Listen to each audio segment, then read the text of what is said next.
Good afternoon, everyone, and thank you for joining us tonight. We're recording this on the 6th of July on Monday, Monday afternoon at 7 p.m. My name's Keegan Poposky, the Club Development Coordinator here at the University of Tasmania. Thank you for Josh and Mr. Berger who's joined so far. A few more people might come. It's just going to be a quick discussion with some of the staff and students here at the University of Tasmania about some of the services that we have available. We'll pause throughout for some questions, but if you have any questions, just feel free to pop them in the chat as well. And regardless, we're going to be recording this as well. So if you want to go back and listen to it on Spotify or Apple Podcasts, that is an option as well. A few things of housekeeping. It looks like everyone has already got it already. Just need everyone to keep their mics on mute, except obviously the panelists. If you have any questions, blah, blah, blah. We'll start off with welcome to country. So Palangina to University of La Truita. Welcome to the University of Tasmania. Today we are meeting on La Truita Aboriginal land, sea and waterways. We acknowledge the deep respect to the traditional owners of this land on which we meet today. So just a quick overview of today's session. We have these three wonderful people that I've had the pleasure of working with for a number of years now. We'll go through the first one. So first we've got Jennifer McGee, who is the Unigym coordinator up in the north. How you going, Jen? Hi, Keegan. Do you want to tell us a quick, maybe like 20-second pitch about what you do up there in the north? Well, I pretty much help run the gym in Launceston. So I help run all the things that we run there, which is like group fitness, social sport, just running the gym as well, and just any activities that we do up in the north. Excellent. We'll keep moving on. Next we've got Jalen Sutcliffe, who is currently studying a Bachelor of Music here in Hobart. I believe 2017, 18 and 2019 Indigenous Nationals athlete, part-time TikTok star, and also stars on Black Comedy. How you going? I'm good, brother. How are you? Yeah, excellent. Going well. Do you want to tell us a little bit about your involvement with UTAS sport? I am also a student here at the Conservatorium of Music, studying a Bachelor of Music. But I also like to indulge in the Indigenous Nationals that happen every year, which is also at a different university each year. And I also play for the university rugby squad as well. Excellent. We've just put a post out calling for more players because they're going to put in a Div 2 side as well. So if anyone's listening that's keen to play, jump on that. Luke Spud said he'll play a few players, just a side note. Huge. Okay. Moving on to Luke Granger, the Unigym coordinator. How you going, Luke? Good, mate. Doing well. What do you do here at UTAS, even though I've just well, my role is very similar to Jen's in the fact that, we run group fitness classes. So I have a hand in that, in the High Performance Centre, but I also help manage the centre, have an overview of the state as well. But predominantly just making sure everything's running nice and smoothly in Hobart. Excellent. And I believe you're also involved with the UTAS Cricket Club as well? Yeah. Yeah, you could say that. Yeah.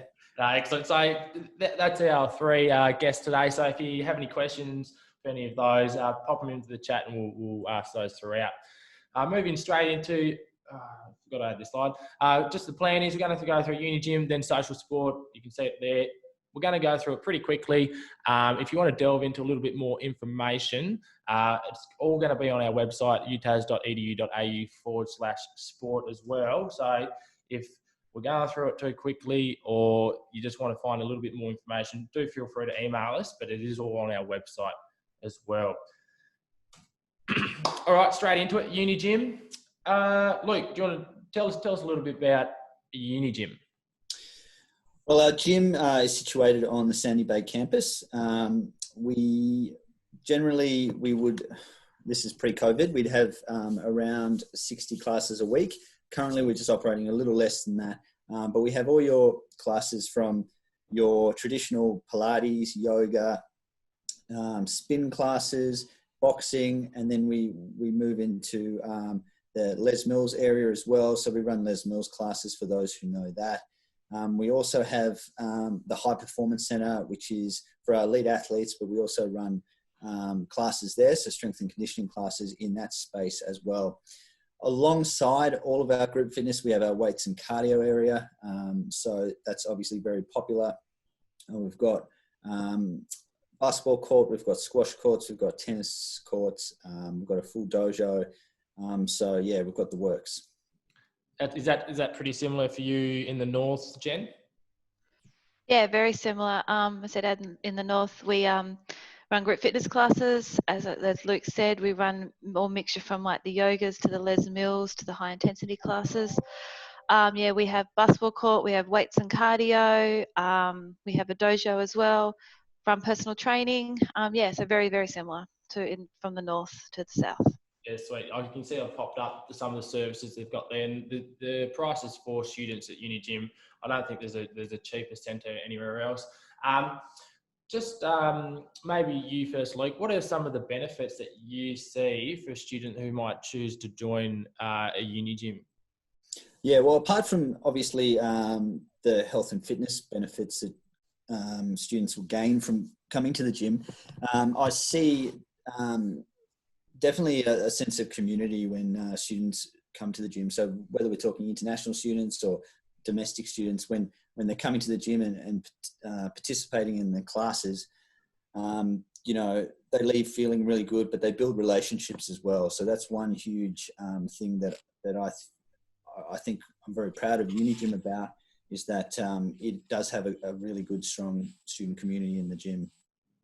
Yeah, no, excellent.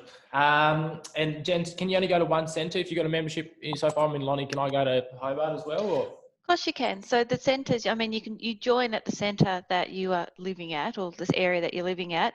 But yeah, if you're in Launceston and you're going down to Hobart for the weekend or for a week or whatever, you can definitely 100% use the Hobart Centre and vice versa. So it's, yeah. I've put there at the end their convenient membership options. I know a lot of gyms have really extensive lock-in contracts where it's really hard to get out of it. It's very friendly here at Unigym, making it really accessible for people to join the gym. And, you know, we have 1 month memberships and, you know, casual visits as well. Moving on to social sport. So this is currently in the north. We're looking to do it in Hobart in the future, but we'll keep people posted. But Jen, do you want to tell us a little bit about social sport? Yeah, social sport is probably one of the most successful things that we run up here in Launceston. Pre-COVID, it was a very, very massive, big competition. We run basketball, netball and futsal over 3 nights with up to over 50 plus teams over those 3 nights of students. And it can end up being over 400 students participating over those 3 nights.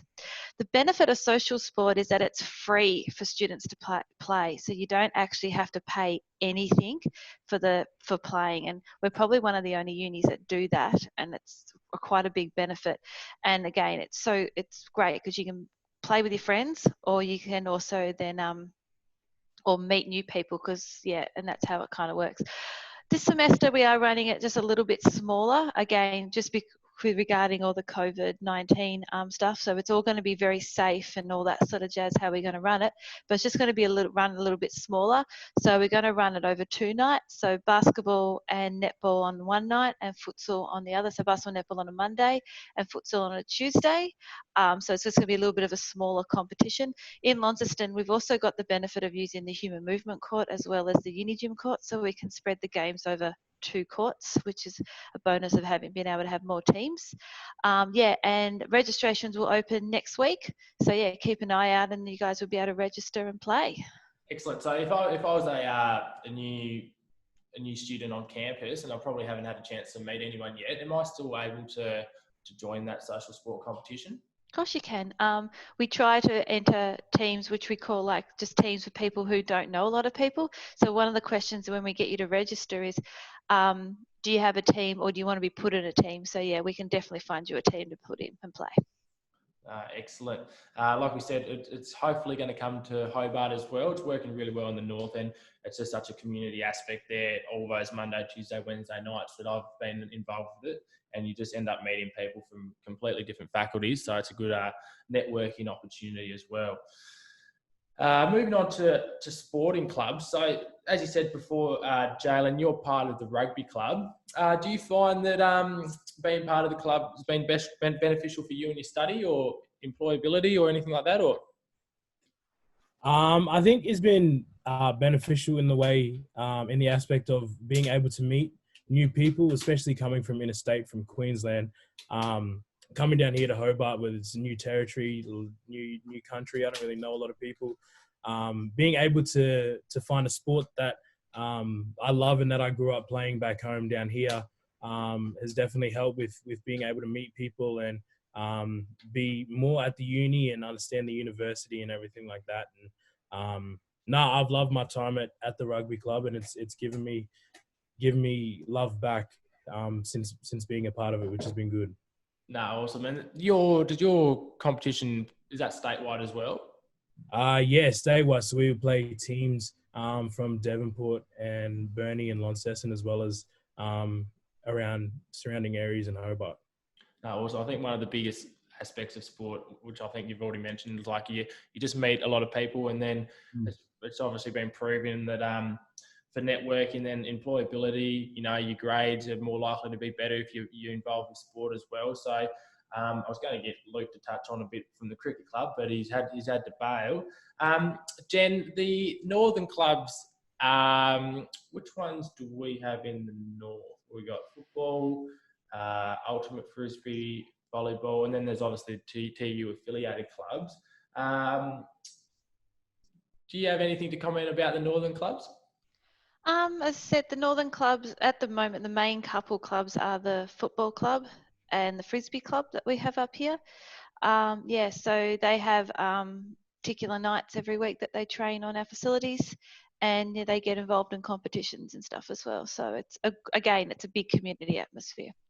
Yeah, no, awesome. Yeah. So you can see there's a list of clubs there that you can join for the university, and so there's a fair bit of information about these clubs. It's just all on our website, and they're very easy to get involved with and join, like what Jalen said. Moving on to the next one, which is Unisport Nationals. Jen, you've pretty much been to every Nationals event, probably bar T20 cricket. Do you want to, I could do this, but I'm just being lazy. Do you want to tell us what Div 1 or Div 2 is about? Yeah, so Div 1 and Div 2 is about playing multiple different sports.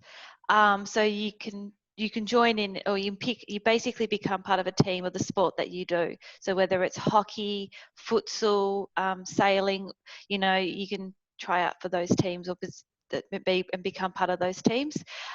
Basically with the Div 1 and Div 2, you get go to like a different state. So like last year we went to the Gold Coast, and we spent pretty much 7 days up at the Gold Coast playing multiple games every week or every day, and then going to the end of the week where you get into the finals and stuff like that. It's a huge it's serious competition, but it's a lot of fun. Again, you get to go and play and represent the University of Tasmania. And then you also get to go and meet lots of other people playing from all the other universities as well. And again, it's great for networking, social, fun. You get to meet new friends, and a lot of people say like they go to uni games and they make friends for life. So yeah, it's pretty fun. Yeah, no, it's awesome. And then I think one of the things I've liked the most is that I'll come back to campus afterwards, and I can walk, just to the top of the hill, and you'll know so many more people after you've gone, and then you see people in uniforms, and it's a really good way to meet more people. With our team last year, I think we almost had a team of 100 people go away with a number of elite athletes. And like you said, some of the competition's really competitive with some, awesome athletes that go away to it. But it is a lot of fun. And I'd encourage anyone to express interest in any sport. We're always eager to try and get people involved in these sort of things. So reach out if that's something of interest to you. UTAS usually cover a cost of accommodation, and we reimburse some of the costs for flights, and then we subsidise the uniform. So it's a pretty good deal there, and a good way to play sport across the ditch. What have we got next? Indigenous Nationals. With our Indigenous Nationals, we partner with Riawana to help deliver this, I guess you'd call it program away. But Jalen, you've been in the team for 3 years now. Do you want to tell us a little bit about Indigenous Nationals? Yeah, for sure. So Indigenous Nationals is very similar to the normal university nationals that happen in different states. But for Indigenous Nationals, we just play 4 sports, which is netball, touch footy, volleyball, and basketball, as you can see on the screen.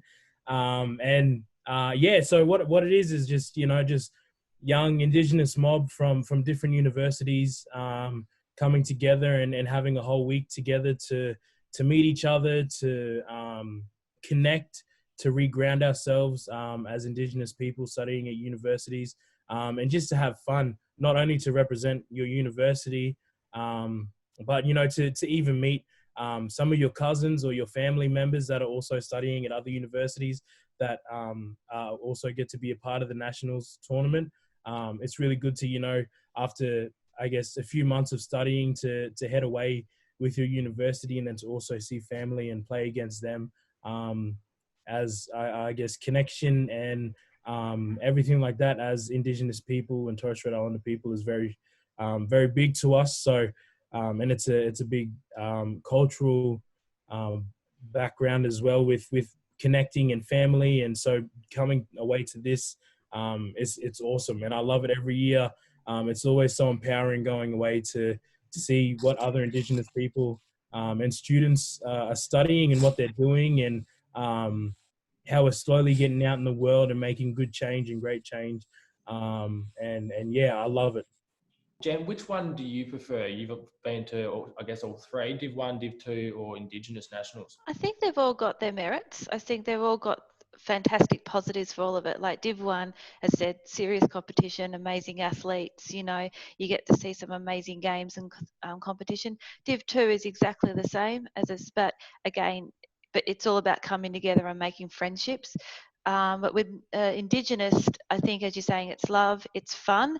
And the difference with the Indigenous compared to the others is that you get to experience and play the 4 different sports. So like every day you play a different sport. So you get like, you may be like played basketball and touch and all that before, but never really gotten involved with volleyball, and then you get to experience that as well. So it's kind of cool in that you can different skills of every sport, but then you can bring it together and have a crack at it. So I think that's really cool. No, it's really good. And I don't think we can, even though like some of the athletes that went away to Indigenous Nationals are like awesome athletes. Like I think this photo here with Dylan, that bloke unbelievable, is like everyone's dunking on the basketball day. No one in our team. Oh, actually, no, Jake was in our team. But no, the only one.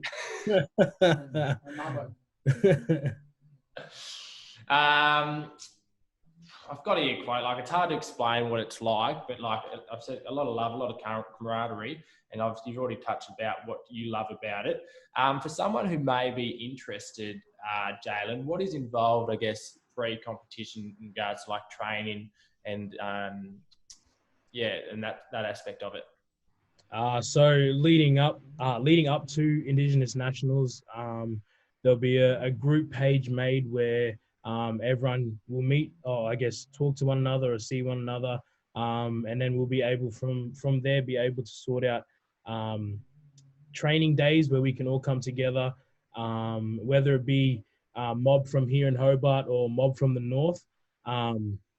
Just being able to do that and sort that out and then come together as a team for those few days or few weeks leading up to Nationals. And then we usually have, I think it was we had a jersey presentation as well the day before we left, I think it was. So we got our jerseys in our kits and all that sorted. And yeah, just tried to make our own little family within the group so we could all be comfortable with one another to be able to play these games and play these sports, especially if some of us may have never played it before, to be understanding and nurturing, to cater to those needs and to everything like that. So yeah, it's just a whole lot of training and conditioning and making sure we're in the right frame of mind to head away and not only compete and hopefully next year bring back a trophy, but it's good to just get away and have fun with friends. And, you know, sometimes that's what it's all about. No, it's good. And I think those jersey presentations and that really make a difference. Like, as soon as we got to the airport all together, you would have thought that we'd already been together a week. Everyone, it's a one big family, like, straight away. Elite athletes. So yeah, just to touch on this, beginning in 2004, the University of Tasmania was recognised by the ASC as an elite athlete-friendly university. Elite athletes are supported via official recognition. We do, I think I've got it on the next slide, but I'm going to actually, some of the sports that we have elite athletes in include sailing, hockey, cricket, kayaking, frisbee. It literally is, if you think it's a sport, you represent, at least I guess as a state level, you can be recognised as an elite athlete. Some of the former elite athletes that we've had are George Bailey, Shelby Miller, Alex Lack, Luke Redmond. So all the way from your top athletes like George Bailey, who's played for Australia, down to just your state representatives. Some of those benefits that an elite athlete can get, financial support. So there's scholarships there as well. They get free access to Unigym, including the High Performance Centre here in the south, assistance with study flexibility, and then one thing our director's working on at the moment is just some assisting them with some professional developments, so some leadership programs and that. I was going to get Luke to touch on that, so we'll skip that. That's pretty much brought us to an end. Does anyone have any questions or anything? Nothing's popping up in the chat. Anything you want to add, Jalen or Jen? I think the best thing is to come and check us out. Come and say hi and check us out and see what's going on at all the centres. Yes. No, I think that's exactly right. So we've got our email up there as well. This will be recorded and then uploaded, I think, onto somewhere on the UTAS Orientation Week website. But yeah, flick us an email if you want. But yeah, thank you for joining our session. Hopefully you got the answers you might have been after, and then hopefully we'll see you either at the gym or on the rugby field playing with Jalen. All right. Thank you for joining us.